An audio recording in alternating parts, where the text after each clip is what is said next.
Sumala pa, cardboard lamang og walay bili ang chiki nga gitunol ni Governor Philip Tan ngadto sa mga barangay kapitan sa Osami City. Isip kuno pinaskuhan sa gobernador sa matag barangay nga mitabang sa pagpadaog kaniya sa miaging eleksyon. Matud pa, ang kantidad sa unang chiki nga nadawat sa matag kapitan sa barangay katumbas kini sa tag 100 pesos matang butante sa matag barangay nga mibutar sa gobernador. Sumala pa ni City Councilor Jan Doctor. Samtang ang ikaduhang chiki nga gitunol sa nahitabong ceremonial turnover ang tag 100,000 pesos. Nakadawat niini ang matag barangay sa Osamis nga midaog ang gobernador ug ang 20-0 team nga iyang gipanguluhan. Pagpaklaro ni City Councilor Jan Doctor.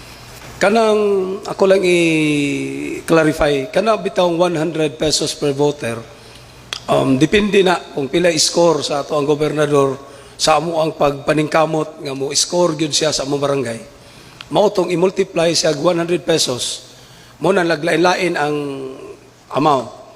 Pero doon na siya po gisaad po, nga wag gyapon na namo pangayo, asa magos pamaskong handog, wala magyud nangayo ang mga kapitan na. Gisaad po niya, nga tagaan po og 100,000 ang maka-straight 20-0 nga kuanjod, wagyoy natagak sa barangay. So, mauna ang real nga gi-expect na mo taman-taman nga wagyo na mo na tagamtami. Gi-expect na mo taman-taman nga wagyo na mo na tagamtami.